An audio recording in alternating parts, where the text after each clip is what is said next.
哎，I don't find the love, I just wanna get some booty。yo，大家好，我是 Stark， 好久不见啊，各位，最近太忙了，没时间更新影片啊。但我的 IG 跟 Threads 都还是有在更新哦，感谢大家的等待啊。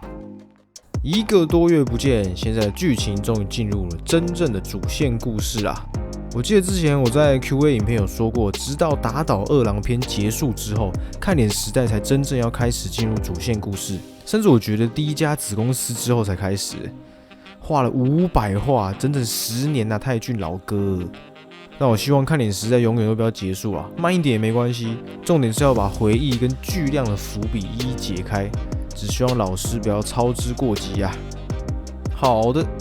这周的513话，其实重点还是在于两副身体的秘密啊，结果还是一样啥关键都没说啊。不过没关系啊，这样才精彩。泰俊就是喜欢这样，给线索都隔一段时间给一点点。还有一个就是中剑最后的青光眼状态，还有一些他跟青光眼，还有一些他跟崔东秀在少管所的回忆。这个青光眼状态，我个人认为可能是无意识状态的进阶版本。中剑跟总裁有着一样的眼睛。当然，有些人认为是总裁上身，但我认为无意识状态2档比较帅，也比较适合中剑这个角色啦。这东西现有的资讯实在是太少了，要等到下一话出来之后，可能有多一点的资讯，我才比较好做推论。目前的话很难，所以今天我们先讲513话的另一个大重点，那就是关于两副身体的新线索。但这个线索还是很小很小啦。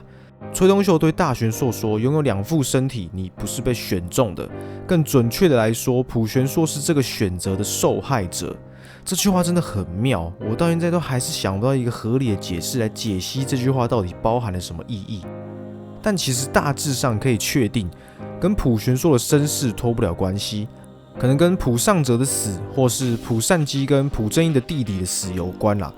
我记得泰俊之前有说过，朴尚哲确实是朴玄硕的父亲没有错，但是朴善基对他的死因说了谎。在节日2篇，善基跟玄硕说他爸爸是病死的，代表真相并不是这样嘛。结合奶奶说的，朴正英杀了朴尚哲，但他们2个人的关系看起来非常非常好，无缘无故朴正英应该是不会杀自己的姐夫啦。这其中哪怕是有什么误会或是阴谋，我看到很多国外的猜测是大玄硕其实就是朴尚哲的身体改造出来的。我个人觉得更有可能的是大玄硕等于正英的弟弟加上朴尚哲。但如果是这样子的话，我会认为朴善基是全剧中最悲惨的角色，一个是自己的弟弟，一个是自己的老公，全部都惨遭崔东秀的毒手，也难怪他想要小玄硕从首尔回来了。第二点就是 DG 现身打晕大玄硕，看到很多人因为这样就断定李智勋跟崔东秀不是同一个人，其实不一定。泰俊已经不是第一次用镜头语言来误导读者了，而这次李智勋跟崔东秀出现在同个空间一样，没有任何正脸的镜头，也没有对话，全都只有崔东秀背面的镜头，又或是距离很远根本看不清楚脸的镜头，所以还不能断定李智勋跟崔东秀就是2个人。现在大多读者对于崔东秀跟李智勋的关系分为2派，第一种认为他们是父子关系或是师徒关系，第二种认为是李智勋是崔东秀的第2副身体。这2种说法都有线索可以佐证，但李智勋这个人其实还蛮矛盾的。我稍微思考了一下，如果我们将以上这2个情况同时都考虑的话，会不会更有说服力？也就是说呢，李智勋他既是一个真实存在的人，但他同时也是崔东秀的第2副身体。为什么我这样说呢？在174话到177话，朴玄硕的真实身份篇，小玄硕沿着线索一路从废弃学校追到了银河超市。银河超市旁边的老头说，5年前这里住了一对父子。最后，小玄硕在5年前的月历上看到了搬家的资讯，而搬家的地点就是小玄硕现在的住处。这一切都是被安排好的。当小玄硕回到自己家的时候，崔东秀已经在屋内等他了。愤怒的崔东秀说，朴玄硕没有资格拥有这副完美的身体。但在最后，他也稍微对朴玄硕刮目相看，并且要求他超越 DG。而原因是他变得太庞大了，这里就是让人怀疑的地方了。如果说李智勋单纯只是崔东秀的另一副身体，那这句话的意义到底是什么？513话，崔东秀也对大玄硕说，他原本想要培养他，因为他需要有人能够控制 DG。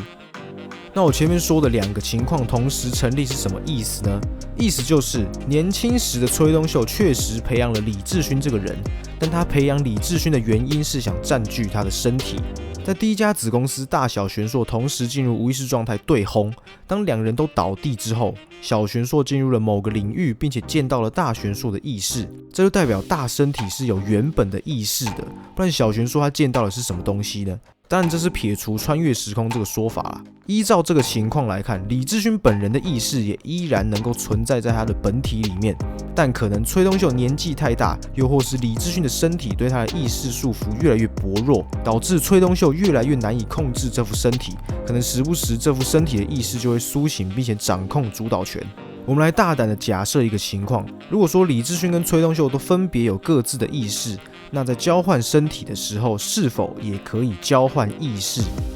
意思就是崔东秀在切换到李志勋的身体的时候，李志勋的意识其实是可以转移到崔东秀的身体的，转移后到崔东秀身体自然也会沉睡。这个假设真的很恐怖如果说李志勋是被迫的呢？这个情况也跟大玄硕的情况一样，看起来就会指向一个意识使用2副身体了。但如果李志勋的意识越来越不受控制，会自行苏醒的话，崔东秀是否就有充分的理由，在他转移到自己的身体后，用李志勋的身体杀掉他？这也对应到柳正问李志勋，背叛崔东秀的风险很大，怎么还会选择背叛？李志勋回答，他太老了。还有中建问崔东秀他改了什么计划，崔东秀说，是啊，我也老了。这其实是在说崔东秀自己的意识已经快压不过李志勋原本的意识了。如果说这个假设成立的话，我个人认为，在天2篇到歼灭1世代这段时间，李志勋都还是本人，但在他隐退之后的这段时间，可能就都是崔东秀在使用这副身体了。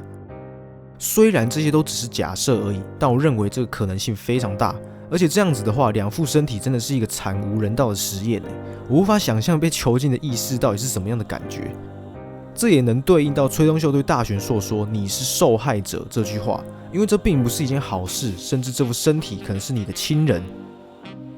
这也让我联想到了金部长中提到的神之领域人体实验。这个实验是由赵老师的天才朋友执行。这位天才在中国进行一项惨无人道的人体实验，但是遭到政府的灭口。之后呢，就停止了这项实验，而且相关的资料也全部消失，不翼而飞。